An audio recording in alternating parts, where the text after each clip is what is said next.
Gift మా ప్రజాశాంతి పార్టీకి మాకు ఇచ్చినందుకు చాలా వందనాలు. అంతేకాకుండా కేసీఆర్ గారిని ఆంధ్రప్రదేశ్ వచ్చి 13 జిల్లాల్లో 175 నియోజకవర్గాల్లో తెలంగాణలో ఎలాగైతే హెలికాప్టర్లో క్యాంపెయిన్ చేశారో అదేవిధంగా జగన్ గారి కొరకు క్యాంపెయిన్ చేస్తే బాగుంటుందని నేను కేసీఆర్ గారిని వైసీపీని గెలిపించడం కొరకు క్యాంపెయిన్ చేయమని ఆహ్వానిస్తున్నాను. అప్పుడు కనీసం వైసీపీకి డిపాజిట్లు కూడా రాకుండా కోల్పోతారు. ఎందుకంటే చంద్రబాబు నాయుడు గారు తెలంగాణలో క్యాంపెయిన్ చేసినందుకు మీకు అందరికీ తెలుసు. నేను చెప్పాను నవంబర్ 20th నుంచి డిసెంబర్ 6th వరకు తెలంగాణ పార్టీ తెలంగాణలో తెలుగుదేశం పార్టీ భూస్థాపితం అయిపోతుందని, కూకట్పల్లి, శేర్లింగపల్లి, ఖమ్మం దాదాపు 100-150 కోట్లు ఖర్చు పెట్టారని నేను విన్నాను. ఇతరులు చెప్పడం నాకు తెలీదు. అయినా ఎవరు గెలవలేదు. ఇప్పుడు తెలంగాణలో టీడీపీకి 2 సీట్లు ఉన్నాయి. లేదా ఒకవేళ టీఆర్ఎస్ పార్టీ తెలంగాణలో కంటెస్ట్ చేస్తే ఇంకా బాగుంటుందేమో, జగన్తో అలయన్స్ పెట్టుకొని. ఇక్కడ తెలుగుదేశం పార్టీ కాంగ్రెస్ ఎలా అలయన్స్ పెట్టుకున్నారో టీఆర్ఎస్ వైఎస్ జగన్ గారు ఇంకా డైరెక్ట్ అలయన్స్ అయితే బాగుంటుందని కోరుకుంటున్నాను. లేదా ఇంకా బాగుంటుంది టీఆర్ఎస్ బీజేపీ వైసీపీ అలయన్స్ పెట్టుకుంటే. దేవునికి స్తోత్రం అంటున్నాను. ఎందుకు అంటే ఇంతకంటే గిఫ్ట్ కేసీఆర్ గారు మా తెలుగు ప్రజలకు, మా ఆంధ్ర ప్రజలకు ఇంకో గిఫ్ట్ ఇచ్చి ఉండలేరు నూతన సంవత్సరంగాన. ఎందుకంటే ఇప్పుడు బడుగు బలహీన వర్గాలకి ఏకైక పార్టీ ప్రజాశాంతి పార్టీ. ఆల్రెడీ 79 సీట్లలో ఫస్ట్ ప్లేస్ ఉన్నాయని అన్ని సర్వేలు మీకు ఏ ఛానల్లో ఉంటే మీరు కూడా వెళ్ళి సర్వే చేసుకోండి. ఇంకా మేము ఓన్లీ 1-2 పంచ్ కొట్టాం అంతే. 25 స్టెప్ ప్లాన్లతో May 5th వరకు కంటిన్యూ అవుతుంది. ఈరోజు 50,000 మంది కోఆర్డినేటర్లు 600 మందిని మెంబర్స్ చేసి 3 కోట్ల ఓటర్స్ని యునైట్ చేస్తున్నారు. మండే నుండి సాటర్డేకి 6 రోజుల్లో 9 జిల్లాల్లో కోఆర్డినేటర్లు 50-100 మందిని కలవడం మీరు చూశారు. 1800 కోఆర్డినేటర్లు కలిశాను ఇప్పటికీ. నెక్స్ట్ వీక్ నుండి 50,000 మంది కోఆర్డినేటర్ని విలేజ్, కాన్స్టిట్యున్సీ, మండల్, జిల్లా కోఆర్డినేటర్లు కలవడం మీరు కళ్ళతో చూస్తారు. హెలికాప్టర్లకు పర్మిషన్ ఇవ్వలేదని ఒక 10 ఇనువాలు తీసుకోమని చెప్పారు. మా వాళ్ళు ఫ్రెండ్స్ తీసుకుంటున్నారు. ఇంకా రోడ్డు మీదే తిరిగాడు అని. లాస్ట్ ప్లాన్ 175 నియోజకవర్గాల్లో 60 రోజులు, రోజుకు 3 నియోజకవర్గాలతో 180 నియోజకవర్గాలు, దాదాపు 175 కంప్లీట్ చేసుకుంటాం. చంద్రబాబు నాయుడు గారి మీద ఉన్న వ్యతిరేకత మీ అందరికీ తెలుసు. ఆంధ్రప్రదేశ్లో 10% కూడా ఆయన నమ్మడం లేదు. ఎందుకంటే టోటల్ ఫెయిల్ అయిపోయారు చంద్రబాబు నాయుడు గారు. ఇప్పుడు మోదీ గారిని తిడుతున్నారు. మళ్ళీ ఇప్పుడు మోదీ గారికి ఆయనకి బంధుత్వమే. అప్పుడు బీజేపీలో 99 నుంచి 2004 వరకు వాజ్పేయితో పెట్టుకున్నారు బీజేపీలో. మళ్ళీ తిట్టారు. మళ్ళీ గత 5 సంవత్సరాలు బీజేపీ, మోదీ గారు 20 సంవత్సరాలు ప్రైమ్ మినిస్టర్ అవ్వాలని పొగిడారు. ఇప్పుడు మళ్ళీ తిడతారు ఓట్ బ్యాంక్. మరలా రేపు గెలిస్తే మరలా బీజేపీతోనే పెట్టుకుంటారు, లేదా కాంగ్రెస్తో, ఎవరు గెలిస్తే వారితో. చంద్రబాబు నాయుడు గారు అవకాశ ఈజ్ ఆపర్చునిస్ట్. నాకంటే ఆయనకి సన్నిహితులు ఎవరున్నారు? ఇదే హోటల్కి April 5, 2014లో 2000 మంది బిషప్ లీడర్స్ మీటింగ్కి వచ్చి ఏం చెప్పారు? ఆ వాగ్దానాలన్నీ చేశారు. ఒకటైనా నిలబెట్టుకున్నారా? వాగ్దానాలు చేయడంలో నెంబర్ 1 చంద్రబాబు నాయుడు గారు. మాట మార్చడంలో నెంబర్ 1 చంద్రబాబు నాయుడు గారు.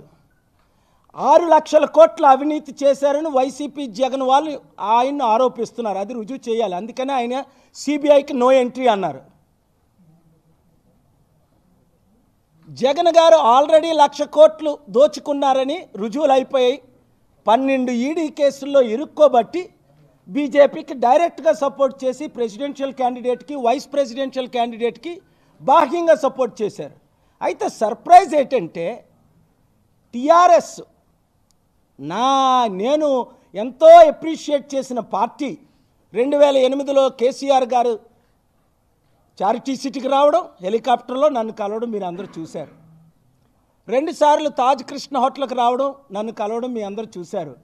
నా గురించి ఎంత అద్భుతంగా మాట్లాడారో డాక్టర్ కేఏ పాల్, అని యూట్యూబ్కి వెళ్ళి వరల్డ్ లీడర్స్ అంటే వీళ్ళు మాటలు వింటారు.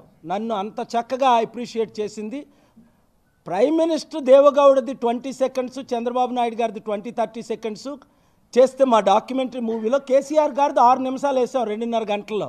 అంటే అంత నేనంటే అభిమానం కేసీఆర్ గారికి. అయితే నేను ముఖ్యమంత్రి అయిన తర్వాత ఆయన కూడా ఇక్కడ ముఖ్యమంత్రి కనుక మేమిద్దరం కలిసి పనిచేస్తాం. తెలుగు రాష్ట్రాలను అభివృద్ధి చేస్తాం.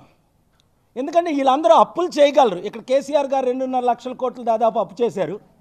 అక్కడ చంద్రబాబు నాయుడు గారు అంతకంటే ఎక్కువ అప్పు చేశారు.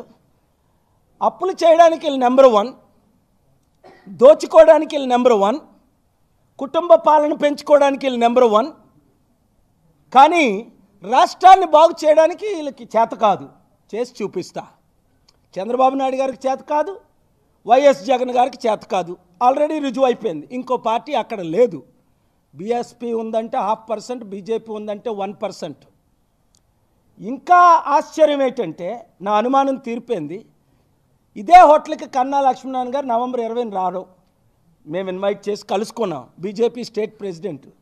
సార్ మీరు సపోర్ట్ చేస్తే బాగుంటుంది, తెలుగుదేశానికి వ్యతిరేకంగా మీరు మాట్లాడుతున్నారు కదంటే, నేను కాదండి, తెలుగుదేశ పార్టీ చంద్రబాబు నాయుడు గారు అంటే నాకు అభిమానం, కానీ ఎందుకు ఈ విధంగా మాట్లాడుతున్నానంటే పాపం ఆయన నా తెలుగు ప్రజల్ని టోటల్గా నిర్లక్ష్యం చేసి రైతులకు రుణమాఫీ అన్నారు చేయలేకపోయారు, డ్వాక్రా మహిళలకు చేనేత కార్మికులకు రుణమాఫీ అన్నారు చేయలేకపోయారు, లక్షల ఉద్యోగాలు నిరుద్యోగులకు తీసుకొస్తామన్నారు తీసుకురాలేకపోయారు, ఏది చేయడం అన్నిట్లో ఫెయిల్ అయిపోయారు కనుక మరి తప్పక నా తెలుగు ప్రజల కొరకు నేను రావాల్సి వచ్చింది. 2008లో పార్టీ పెట్టింది పీస్ మిషను అనుకున్నాం, మేము కంటెస్ట్ చేయలేదు, వెళ్ళిపోయాను. 2014లో పీస్ మిషన్ రెస్టోర్ చేస్తానని ఇక్కడ చంద్రబాబు నాయుడు గారు ఇదే హోటల్లో చెప్పడం మీరు అందరూ విన్నారు.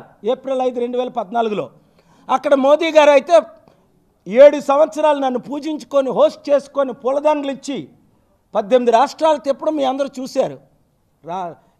రాజ్నాథ్ సింగ్ గారేంటి, నరేంద్ర మోదీ గారేంటి, అప్పుడు అమిత్ షా లేరండి, ఈ మధ్యన 9 సార్లు కలిశారు. అమిత్ షా గారేంటి, అప్పుడైతే ఢిల్లీ ప్రెస్ మీట్లో జేపీ నడ్డా గారేంటి, రామ్లాల్ గారేంటి, ఎవరు కారు, ఒక్క అద్వానీ గారే చేతులు జోడించి అడిగారు, వద్దు సార్ మీరు మోదీ గారికి సపోర్ట్ చేయకండి. 2013 అక్టోబర్ 1 ఆయన మోసగాడు, నా తండ్రి లాంటి నన్నే ఆయన మోసం చేశాడు అని చెప్పా. కానీ ఇక్కడ కన్నా లక్ష్మీనారాయణ గారు మాట్లాడుతూ మీరు టీఆర్ఎస్కి సపోర్ట్ చేస్తే బాగుంటుందండి అన్నారు. అరే బీజేపీ ప్రెసిడెంట్ ఏంటి, టీఆర్ఎస్కి సపోర్ట్ చేయమండం ఏంటి అని సర్ప్రైజ్ అండ్ షాక్ అయ్యాను. ఇప్పుడు క్లారిటీ వచ్చేసింది. బీజేపీ, టీఆర్ఎస్, జగన్ ఒకటి ఇక్కడని.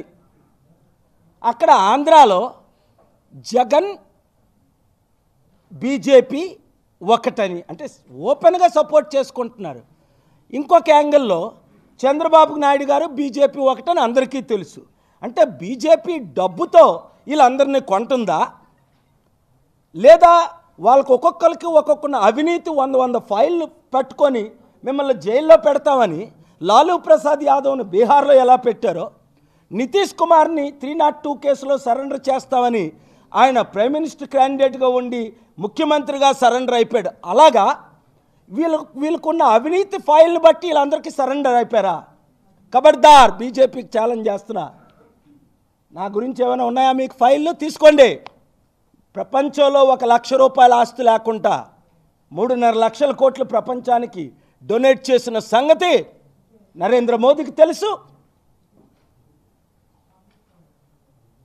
అప్పుడు మన్మోహన్ సింగ్ గారికి తెలుసు, ఎక్కడున్న కేసీఆర్ గారికి తెలుసు, చంద్రబాబు నాయుడు గారికి తెలుసు, వైఎస్ రాజశేఖర రెడ్డి గారికి తెలుసు. ఈ దేశంలో ఉన్న 18 పెద్ద పార్టీల నాయకులందరూ నన్ను కలిసి బ్లెస్సింగ్స్ తీసుకున్నారు కదా. 10 డేస్ బ్యాక్ మీరు చూశారు కదా, అహ్మద్ పటేల్ గారు, కపిల్ సిబాల్ గారు రావడం. 18 మంత్స్ నుంచి నేను వెళ్ళాను వాళ్ళ దగ్గరికి. ఈ 18 మెయిన్ పార్టీ లీడర్స్ అనేకులు నా స్వీట్కి రావడం మీరందరూ చూశారు గత 2 నెలల్లో ఢిల్లీలో. కానీ మేము ప్రెస్ మీట్లు పెట్టుకొని ఫోటోలు తీసుకుంటున్నాం ఎవిడెన్స్ ఉండడం కొరకు. ఇప్పుడు కన్నా లక్ష్మీనారాయణ గారు ఇదే హోటల్లో కలిసామన్నాం, ఫోటోలు ఉన్నాయి. అమిత్ షా గారు, అహ్మద్ పటేల్ గారు, కపిల్ సిబాల్ గారు నన్ను కలిశారు అన్నారు, ఫోటోలు ఉన్నాయి. అంటే 10 డేస్ బ్యాక్, 12 డేస్ బ్యాక్, జనవరి 2 అనుకుంటా ఎగ్జాక్ట్లీ. తప్పులేదు, ఫోటోలు వాళ్ళు ఇప్పుడు వచ్చారు నా రూమ్లో, కొంతమంది ఫోటోలు తీసుకున్నారు, మేము తీసుకుంటున్నాం. ఎందుకంటే కొంతమంది మీడియా ఏయో చిత్రీకరిస్తున్నారు. ప్రజలందరికీ తెలుసు కేఏ పాల్ 150 దేశాల్లో చేసిన సేవ, 7 సార్లు నోబెల్ పీస్ ప్రైజు నామినేట్ చేయబడ్డం, 3 సార్లు ఆఫర్ తీసుకోవడం, ఇక్కడ భారతరత్న అప్పుడు బాలయ్య గారు రికమెండ్ చేయడం, 6 months back BJP government Amit Shah గారు, ఎవరైనా మన రూపాలా గారు లెటర్ ఇచ్చేసి ఈయన మోడర్న్ డే గాంధీ అండి, ఈయనకే నోబెల్ పీస్ ప్రైజ్ ఇవ్వాలని 2019కి నన్ను నామినేట్ చేయడం లెటర్స్తో ఉన్నాయి. నాకు అవసరమే.